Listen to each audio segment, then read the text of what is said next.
So, dear friends, thank you for being here.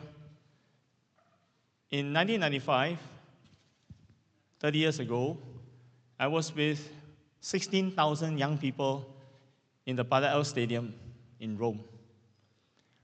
And we came from 180 countries, 35 languages, and we were listening to a woman named 𝐂𝐻𝐿, who challenged us to build a united world.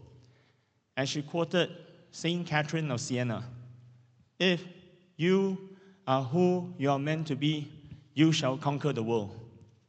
That's why I shaped the World Summit.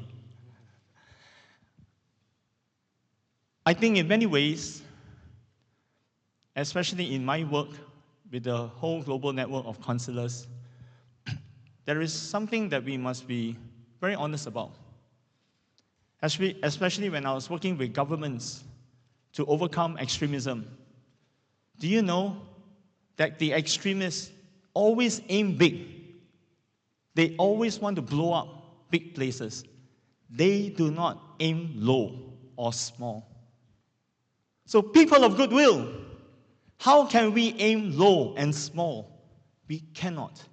We have to aim high and big. And we have to say yes, even if we are little, we are few, we are disappointed, we are tired, we have to say yes to really changing the world.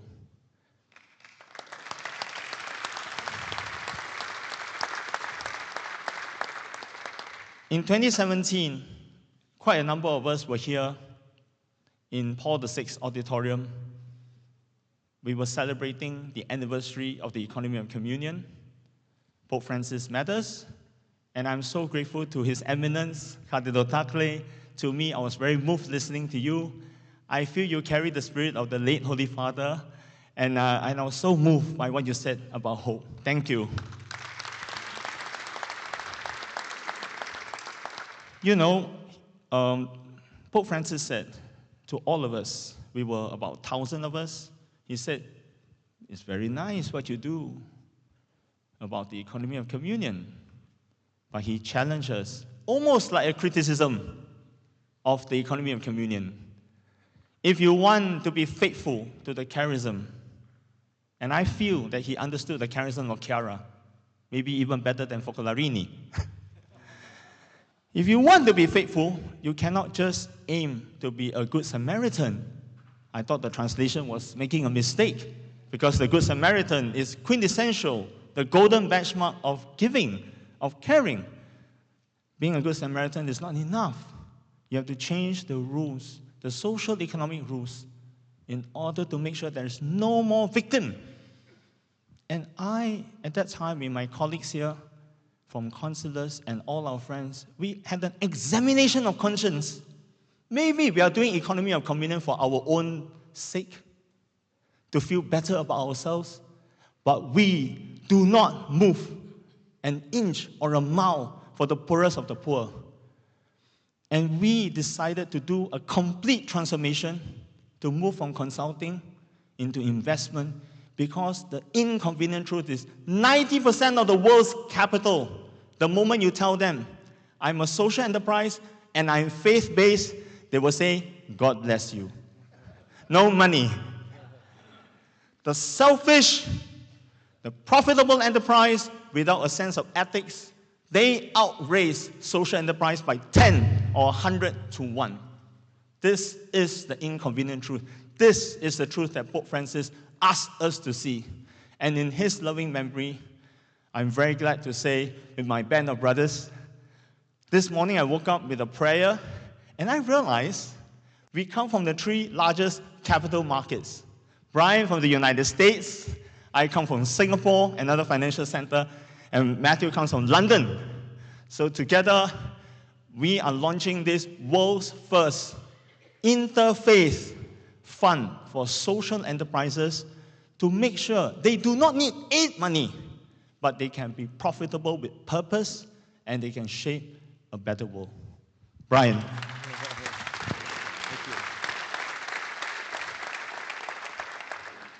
So I love Pope Francis very much, and one of my granddaughters is named after him, Francesca.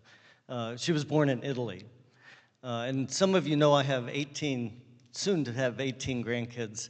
The others, 4 of them, are half Peruvian, which gives me a great affinity for, not only because he has American, but Pope Leo served so much time in Peru. And we just had our conference in Washington, D.C. at the Catholic University of America with Fortune 500 companies coming together with people from these companies trying to build this kind of culture inside companies like Google, Amazon, Microsoft, and it's very exciting. And as Cardinal Tagle knows, the founder of Catholic University was the first Pope, or the Pope Leo XIII. And I think you're a product. Can I say that? And they told me that you went by the name Chito. They said to say hi when I came. So the thing with Pope Leo, he chose that name. The first Pope Leo founded the Catholic University. Did he know that a cardinal from the Philippines would be trained there? Did he know that, this is 138 years ago, did he know that a pope from America would be here? Maybe he did, and that's the vision of the Catholic Church. And so in this fund, you know, the people, you know, we don't know, we're small, like you said, but we can punch above our weight. So this fund is doing what Pope Leo and Pope Francis instituted, is bringing people, humanity, into the workplace, human dignity. It's not about profit, it's about people. You have to be profitable. That helps people, but if you forget about the people, then the profit is, as you said, destructive. So with this fund, we're excited that it includes religious freedom. We have an index that measures faith-friendly workplaces, and all the companies and enterprises that will be part of this will be committing themselves to this kind of workplace. So I'm so proud to have a very small part, but I'm a big cheerleader. So thank you, Lawrence. We had a great vision, and let's do it. Yeah. Thank you, Brian. And so, actually, Brian brought together Matthew and myself because he had an event in India, and he's a big proponent now of the economy of communion. And from 2017, after Pope Francis' critique, we went to make sure that the economy of communion can be measurable, can be viable, can be scalable. And I told this crazy idea to this man. And I said, how about we do this in London? Because London is the only financial jurisdiction that allows faith-based values as a marker. Islamic finance is very strong, and that's a place that... So, Matthew, tell them, how did this crazy thing come about with the Ford Foundation? Yeah.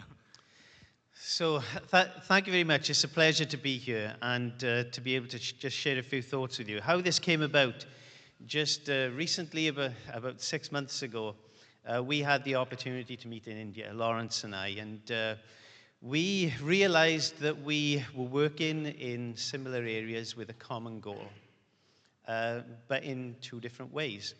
And we thought it would be interesting if we could get these ideas and things together. And so the Common Growth Fund was something that was born from that conversation, and it was an absolute privilege for us to sit down and kind of work this out and see how this could come together. The 𝐵 Foundation, 𝐵 stands for Freedom of Religion or Belief, and our aim is to help those that are struggling with some of these violations throughout the world. And believe it or not, it's a huge percentage that suffer from this particular type of violation. And so we have a desire to build on His Eminence's words. It's about hope and opportunity. And what the Common Growth Fund does is it brings hope and opportunity to those that are struggling. I'd like to just tell you really briefly about a young man I met about 4 weeks ago. He, with his family, were taken out of their home at night. He watched his parents being shot because he was of a particular faith. He was left to look after his 2 sisters. Every night, they would get together in the living room of their home so that they would be safe every night. He's now in a rehabilitation center, trying to work through the trauma and the difficulties that he experienced. But what this is about is he is learning how to make clothes. And if we can make industry, and if we can make employment, and if we can make social impact opportunities a solution to some of the challenges that these people are facing, there's the change. There's the change that we're after. I was once told that vision is a mental picture of a preferred future. What's that young man's preferred future? What does he have in store for him? And we can help and assist that through this Common Growth Fund by being there so that people have opportunity. And it's such a pleasure to work with Brian and work with Lawrence on this wonderful program and initiative to be able to bring hope, to be able to bring opportunity to individuals who have suffered so much. Thank you. Thank you. We'd like to invite His Eminence, Cardinal, to the stage for the launch of the Common Growth Fund. And Freddie Nicholas. So this is truly such a historic moment, everyone. And for this historic moment, we have a very special gesture. Would you like to? Okay, so everyone can be involved. If you look at the poster of Shape the World, you have the hands up. So we all got to stand. So the moment we all go hands up with us, together with us, and we all have to shout, Shape the World, and that's a kickoff, right? Okay, so Pamela would give us a countdown. Yes. I'll give you the countdown. We'll step away because we're going to have, this is a photo op moment. And believe me, when you put your hands up, something magical is going to happen. And then after your hands up, you can high-five everyone around you, right? Okay, I'm going to count down. 3, 2, 1. Hands up, everyone!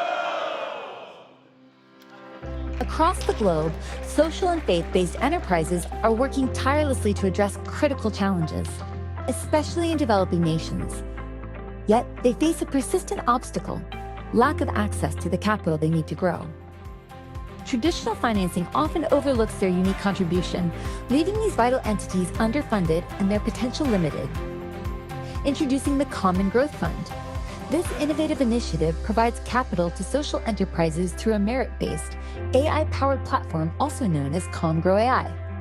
Using technology to quickly evaluate enterprises based on governance, business model, impact, and capital needs, ensuring that funding goes to those who can make the greatest difference efficiently and lower costs. Selected enterprises participate in bi-monthly reviews and receive phased loans to support their growth. Our program is tailored to enterprises of all sizes, with the goal of providing a pathway to global capital access. We prioritize organizations serving marginalized communities, including those affected by freedom of religion or belief discrimination.